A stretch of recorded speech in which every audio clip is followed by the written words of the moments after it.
Bonjour les amis, mon nom est Paul Régimbal et je suis un être humain. Ah, je voulais m'excuser, j'ai réalisé en mettant la dernière capsule en ligne que j'avais oublié d'allumer l'éclairage. Fait que oui, regarde, moi, plus je suis dans le noir, plus je trouve que je suis beau, mais là, regarde. OK, écoute, on va se faire une autre petite capsule le matin, puis on va essayer de parler avec le cœur un petit peu. On va essayer de... On reste en 5e étape. On va essayer de parler avec le cœur. Tu sais, quand je te disais, là, il faut que tu sois disposé à aller vivre ta 5e étape, ce que je veux dire, c'est disposé à t'accueillir, à te comprendre, comme ton témoin lucide va le faire. Moi, quand je fais une 5e étape, très souvent, je vais mettre une 3e chaise dans la place. Puis cette chaise-là, elle reste vide. Puis c'est comme un symbole où je me dis, ça, c'est la chaise de Dieu, tu comprends? Puis quand 5e étape, là, tu as tendance à te rentrer dedans par te démolir, ben moi, m'a t'écouté, puis après ça, m'a dit, regarde, celui qui est assis sur cette chaise-là, c'est une même qui te parlerait. Si tu étais Dieu, tu te parlerais-tu comme ça? Est-ce que tu penses que c'est curatif de te rentrer dedans comme ça? Est-ce que tu penses que ça va changer quoi que ce soit, tes défauts de caractère, tes déficiences, tes inaptitudes? Est-ce que tu penses que ça va améliorer la façon que tu as de commettre des torts à ton endroit et à l'endroit des autres? Je crois fermement que si on pouvait régler la criminalité avec des prisons et un mal d'amour avec des fusils, ben les prisons seraient vides. Hein?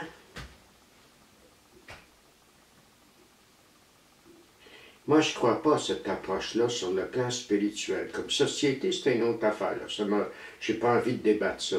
Mais sur le plan spirituel, dans le cadre de nos étapes, tu vas venir t'installer en 5e étape avec ton cœur. Avec un désir, un esprit de pardon, un esprit d'accueil, un esprit d'ouverture sur toi. Moi, je me rappelle quand je suis entré dans le bureau pour ma 5e étape, j'étais très tendu.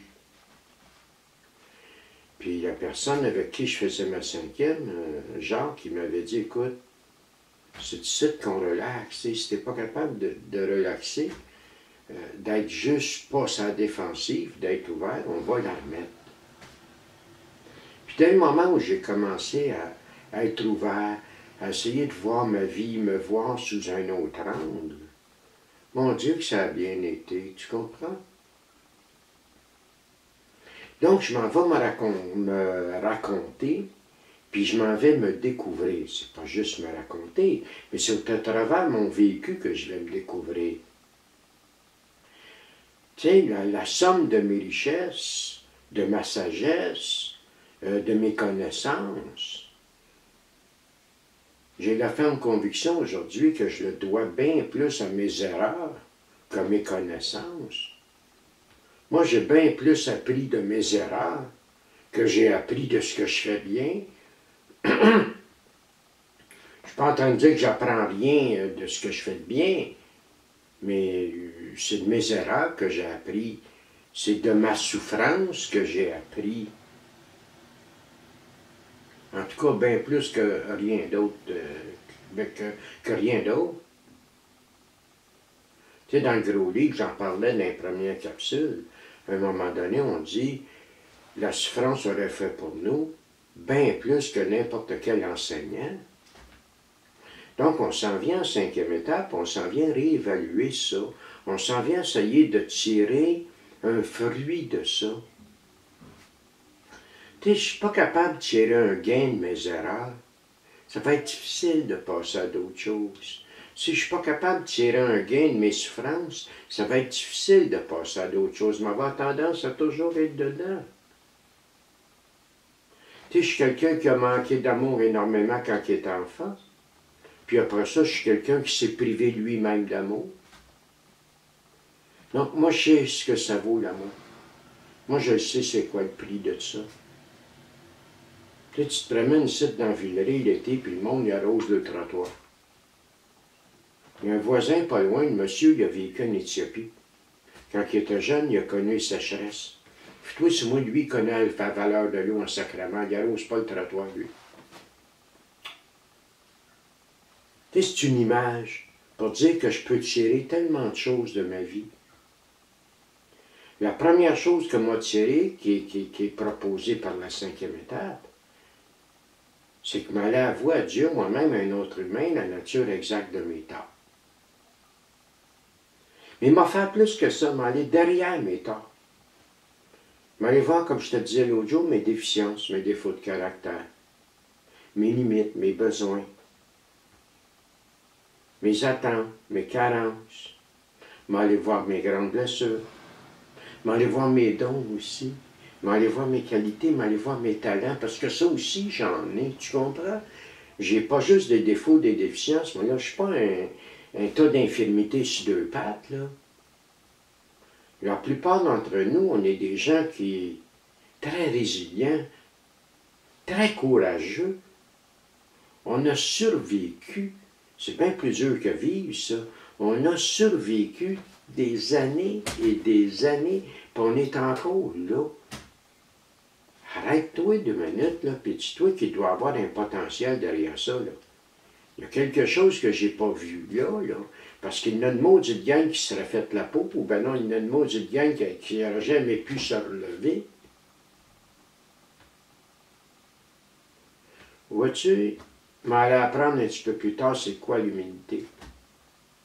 Entre autres, l'humilité, c'est d'être capable de reconnaître mes forces, mes qualités, mes dons, sans me cromer, en me disant que ça aurait pu être donné à quelqu'un d'autre. Puis en même temps, reconnaître mes torts, mes défauts, mes déficiences, mes trous, sans me blâmer, parce que ça non plus, je ne l'ai pas demandé. Tu comprends? Je suis un tout. Puis en 5e étape, on va aller voir, puis la plupart du temps, ça se concrétise. En tout cas, moi, je n'ai jamais vu que ça ne soit pas concrétisé. La vie où Dieu m'avait donné exactement ce qu'il fallait pour être capable de passer au travers ce dont j'ai passé au travers. C'est extraordinaire. Je n'aurais pas pu vivre d'un autre corps avec un autre tempérament. Tu sais, je suis un têtu, je suis un intense, je suis un obstiné. Il y a peut-être des défauts là-dedans, là, mais il y a un potentiel dans ça qui a fait que moi, je suis encore vivant. Il y a un potentiel dans ça qui a fait que quand c'est bien utilisé, moi, je suis un très bon leader. Puis, je ne suis pas quelqu'un qui va te fouetter, tu vas avoir envie de me suivre, tu comprends? Donc, on s'en va à 5e étape pour te découvrir. On s'en va à 5e étape pour que t'aider, au moins commencer à t'aider à refaire ton image de toi-même. L'image que j'ai de moi, la valeur que je me suis accordée, c'est ce que j'ai vu dans le miroir des yeux de ceux qui m'ont éduqué. Eux-mêmes se prenaient pour des tas de marde, fait qu'on n'avait pas beaucoup de valeur. Il a été fait selon ma foi, comme dit le petit gars de Nazareth. Hein? J'ai cru que je valais rien, fait que je me suis mis dans un sac vert, je me suis pogné par les oreilles, puis je me suis mis à gueuler. C'est ça ma première vie. Il a été fait selon ma foi. Puis dans ma 2e vie, après ma résurrection, il va encore être fait selon ma foi. Ça va dépendre de ce que je vais sortir de là. La 5e étape est une étape fondamentalement spirituelle. C'est une étape de communion, c'est une étape de partage. Aller vivre une 5e étape sans la part de Dieu, sans demander à Dieu d'ouvrir mon cœur, pas fort. Pas une simple psychologie, là. C'est pas une étude de cas, une 5e étape, là. Ça dépasse tellement ces choses-là, tu comprends? Si vous voulez ce que nous avons, si vous voulez tout faire pour l'obtenir, alors vous êtes prêt à prendre certaines mesures. Mais la 5e étape, elle fait partie de ça. Je ne dis pas qu'elle est plus importante que les autres, mais je dis qu'un coup rendu là est important en maudit. Écoute, moi aujourd'hui, j'arrête ça là. Parce qu'il y a beaucoup de stock, puis je veux qu'on prenne le temps de le méditer avant d'arriver à 6e, 7e étape. Donc, vois-tu, tu t'en viens à 5e étape, ça peut prendre du temps. Ça peut prendre un 10, 12, 14 heures. Tu n'es pas obligé de la faire juste d'un coup. Je comprends ça, tu comprends? Puis tu t'en vas mettre un terme à cette vie passée-là pour renaître d'esprit. C'est ce que disait Jésus de Nazareth à Nicodème. Hein? Mon Nico, si tu veux connaître le royaume des cieux, il va falloir que tu renaisses d'esprit, d'eau et d'esprit. D'eau, t'en brouilles un petit coup, et d'esprit, dans le sens, l'essence des choses, la nature exacte des choses, la profondeur des choses. Il va falloir que tu renaisses à ton essence. Je termine en disant que je crois sincèrement que tant et aussi longtemps que je ne deviendrai pas celui que Dieu aurait voulu que je sois, mes chances d'être heureux sont minces. Plus je me dépollue de ce que je ne suis pas, et plus je m'approche du bonheur. Fait qu'écoute, je te souhaite une belle journée, puis on en fait un autre dans quelques jours. Au revoir.